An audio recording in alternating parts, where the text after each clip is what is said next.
आज जब देश आजादी का अमृत महोत्सव मना रहा है, तब लोकहित को लेकर सरदार पटेल की प्रेरणा हमें सही दिशा में भी ले जाएगी और हमें लक्ष्य तक पहुंचाएगी भी।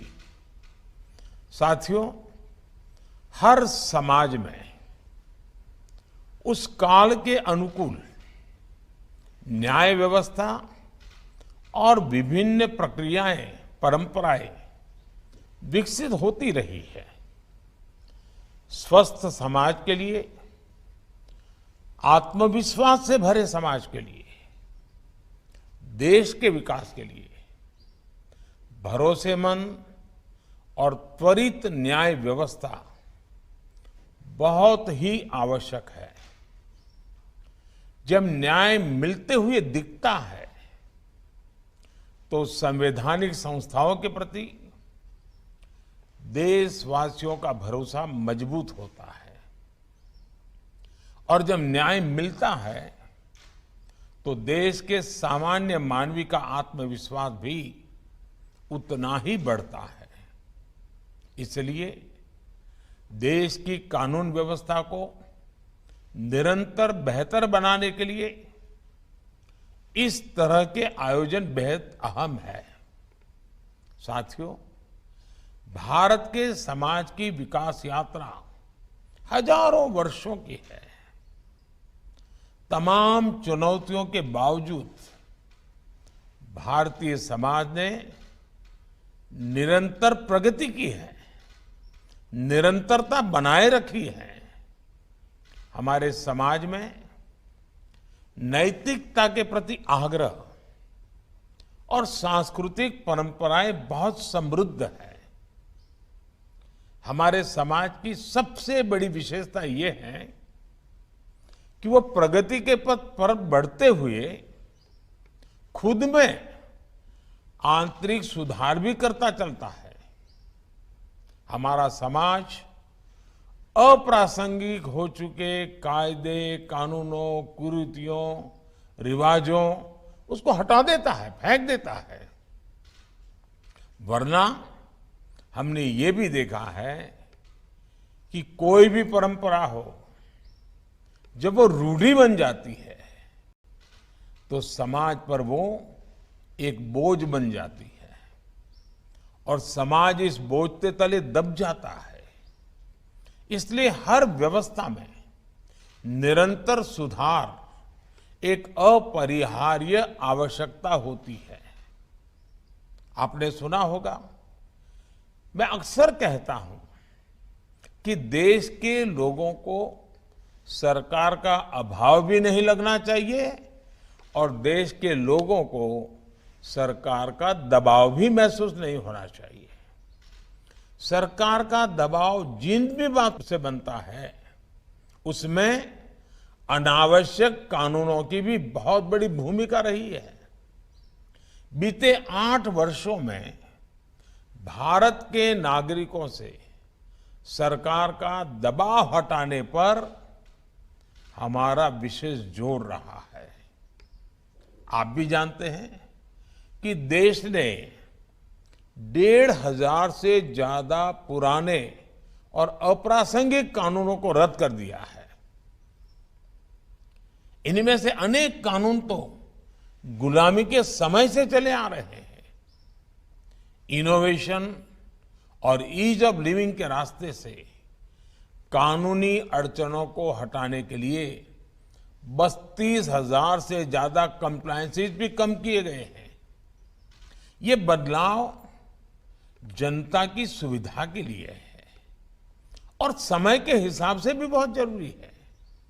हम जानते हैं कि गुलामी के समय के कई पुराने कानून अब भी राज्यों में भी चल रहे हैं।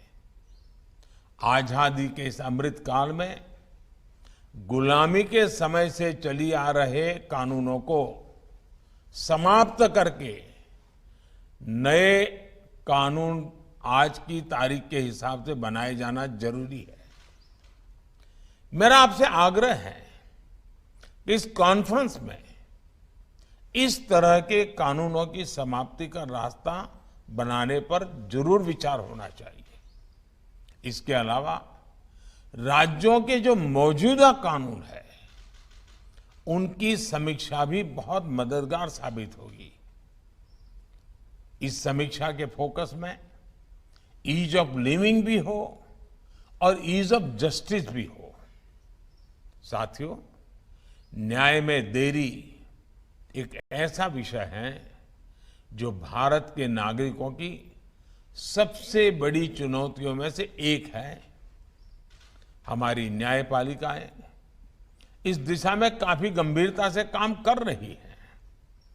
अब अमृत काल में हमें मिलकर इस समस्या का समाधान करना होगा। बहुत सारे प्रयासों में एक विकल्प ऑल्टरनेट डिस्प्यूट रिजोल्यूशन का भी है, जिसे राज्य सरकार के स्तर पर बढ़ावा दिया जा सकता है। भारत के गांवों में इस तरह का मैकेनिज्म बहुत पहले से काम करता रहा है। वो अपना तरीका होगा, अपनी व्यवस्थाएं हो, लेकिन सोच यही है। हमें राज्यों में लोकल लेवल पर इस व्यवस्था को समझना होगा। इसे कैसे लीगल सिस्टम का हिस्सा बनाया जा सकता है, इस पर काम करना होगा। मुझे याद है, जब मैं गुजरात का मुख्यमंत्री था तो हमने इवनिंग कोर्ट की शुरुआत की थी और देश में पहली इवनिंग कोर्ट की वहां शुरुआत हुई। इवनिंग कोर्ट्स में ज्यादातर ऐसे मामले आते थे जो धाराओं के लिहाज से बहुत कम गंभीर होते थे। लोग भी दिन भर अपना कामकाज निपट करके इन कोर्ट्स में आकर न्यायिक प्रक्रिया को पूरा करते थे। इससे उनका समय भी बचता था और मामले की सुनवाई भी तेजी से होती थी। इवनिंग कोर्ट्स की वजह से गुजरात में बीते वर्षों में 9 लाख से ज्यादा केसों को सुलझाया गया है।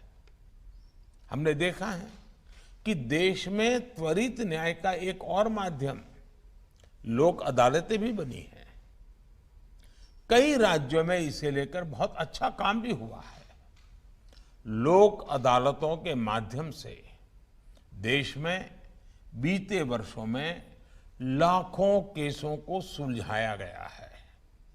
इनसे अदालतों का बोझ भी बहुत कम हुआ है और खास तौर पर गांव में रहने वाले लोगों को, गरीबों को न्याय मिलना भी बहुत आसान हुआ है। साथियों, आप में ज्यादा लोगों के पास संसदीय कार्य मंत्रालय का भी दायित्व होता है। यानी आप सभी कानून बनने की प्रक्रिया से भी काफी करीब से गुजरते हैं। मकसद कितना ही अच्छा हो, लेकिन अगर कानून में ही भ्रम होगा, स्पष्टता का अभाव होगा, तो इसका बहुत बड़ा खामियाजा भविष्य में सामान्य नागरिकों को उठाना पड़ता है। कानून की क्लिष्टता, उसकी भाषा ऐसी होती है और उसकी वजह से, कॉम्प्लेक्सिटी की वजह से सामान्य नागरिकों को बहुत सारा धन खर्च करके न्याय प्राप्त करने के लिए इधर उधर दौड़ना पड़ता है। इसलिए कानून जब सामान्य मानव की समझ में आता है, उसका प्रभाव ही कुछ और होता है। इसलिए कुछ देशों में जब संसद या विधानसभा में कानून का निर्माण होता है तो 2 तरह से उसकी तैयारी की जाती है। एक है कानून की परिभाषा में टेक्निकल शब्दों का उपयोग करते हुए उसकी विस्तृत व्याख्या करना, और दूसरा उस भाषा में कानून को लिखना और जो लोक भाषा में लिखना, उस देश के सामान्य मानवी को समझ आए उस रूप में लिखना, मूल कानून के स्पिरिट को ध्यान में रखते हुए लिखना। इसलिए कानून बनाते समय हमारा फोकस होना चाहिए कि गरीब से गरीब भी नए बनने वाले कानून को अच्छी तरह समझ पाए।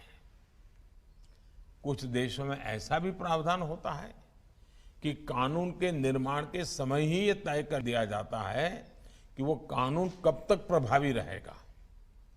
यानी एक तरह से कानून के निर्माण के समय ही उसकी उम्र, उसके एक्सपायरी डेट तय कर दी जाती है। कानून 5 साल के लिए है, एक कानून 10 साल के लिए है, तय कर लिया जाता है। जब वो तारीख आती है तो उस कानून की नई परिस्थितियों में फिर से समीक्षा होती है। भारत में भी हमें इसी भावना को लेकर आगे बढ़ना है। ईज ऑफ जस्टिस के लिए कानूनी व्यवस्था में स्थानीय भाषा की भी बहुत बड़ी भूमिका है। मैं हमारी न्यायपालिका के सामने भी इस विषय को लगातार उठाता रहा हूं। इस दिशा में देश कई बड़े प्रयास भी कर रहा है। किसी भी नागरिक के लिए कानून की भाषा बाधा न बने, हर राज्य इसके लिए भी काम करे, इसके लिए हमें लॉजिस्टिक्स और इंफ्रास्ट्रक्चर का सपोर्ट भी चाहिए होगा। और युवाओं के लिए मातृभाषा में एकेडमिक इकोसिस्टम भी बनाना होगा। लॉ से जुड़े कोर्सेज मातृभाषा में हो, हमारे कानून सहज सरल भाषा में लिखे जाएं, हाई कोर्ट्स और सुप्रीम कोर्ट के महत्वपूर्ण केसेस की डिजिटल लाइब्रेरी स्थानीय भाषा में हो, इसके लिए हमें काम करना होगा। इससे सामान्य मानवी में कानून को लेकर जानकारी भी बढ़ेगी और भारी भरकम कानूनी शब्दों का डर भी कम होगा। साथियों, जब न्याय व्यवस्था समाज के साथ साथ विस्तार लेती है, आधुनिकता को अंगीकार करने की स्वाभाविक प्रवृत्ति उसमें होती ही है, तो समाज में जो बदलाव आते हैं वो न्याय व्यवस्था में भी दिखते हैं। टेक्नोलॉजी किस तरह से आज न्याय व्यवस्था का भी अभिन्न अंग बन गई है, इसे हमने कोरोना काल में भी देखा है। आज देश में ई कोर्ट्स मिशन तेजी से आगे बढ़ रहा है। वर्चुअल हियरिंग और वर्चुअल पेशी जैसी व्यवस्थाएं अब हमारे लीगल सिस्टम का हिस्सा बन रही है। इसके अलावा केस की ई फाइलिंग को भी बढ़ावा दिया जा रहा है। अब देश में 5G के आने से इन व्यवस्थाओं में और भी तेजी आएगी और बहुत बड़े बदलाव इसके कारण अंतर्निहित है, होने ही वाले हैं। इसलिए हर एक राज्य को इसे ध्यान में रखते हुए अपनी व्यवस्थाओं को अपडेट और अपग्रेड करना ही पड़ेगा। हमारी लीगल एजुकेशन को टेक्नोलॉजी के हिसाब से तैयार करना भी हमारी एक महत्वपूर्ण लक्ष्य होना चाहिए। साथियों, समर्थ राष्ट्र और समृद्ध समाज के लिए संवेदनशील न्याय व्यवस्था एक अनिवार्य शर्त होती है। इसलिए मैंने हाई कोर्ट के मुख्य न्यायाधीशों की संयुक्त बैठक में अंडर ट्रायल्स का विषय उठाया था। मेरा आप सबसे आग्रह है कि केसों के स्पीडी ट्रायल के लिए राज्य सरकार द्वारा जो कुछ किया जा सकता है वो जरूर करें। विचाराधीन कैदियों को लेकर भी राज्य सरकारें पूरे मानवीय दृष्टिकोण के साथ काम करें ताकि हमारी न्याय व्यवस्था एक मानवीय आदर्श के साथ आगे बढ़े। साथियों, हमारे देश की न्याय व्यवस्था के लिए संविधान ही सुप्रीम है। इसी संविधान की कोख से न्यायपालिका, विधायिका और कार्यपालिका तीनों का ही जन्म हुआ है। सरकार हो, संसद हो, हमारी अदालतें हो, ये तीनों एक तरह से एक ही मां, संविधान रूपी माता की संतान है। इसलिए कार्य भिन्न होने के बावजूद अगर हम संविधान की भावना को देखें तो वाद विवाद के लिए, एक दूसरे से होड़ के लिए कोई गुंजाइश नहीं रहती। एक मां की संतान की तरह ही तीनों को मां भारती की सेवा कर रही है। तीनों को मिलकर 21वीं सदी में भारत को नई ऊंचाई पर ले जाना है। मुझे उम्मीद है कि इस कॉन्फ्रेंस में जो मंथन होगा उससे देश के लिए लीगल रिफॉर्म्स का अमृत जरूर निकलेगा। आप सबसे मेरा आग्रह है कि समय निकाल करके स्टैच्यू ऑफ यूनिटी और उसका पूरे परिसर में जो विस्तार और विकास हुआ है उसको आप जरूर देखें। देश बहुत तेजी से आगे बढ़ने के लिए अब तैयार है। आपके पास जो भी जिम्मेवारी है उसको आप बखूबी निभाएं।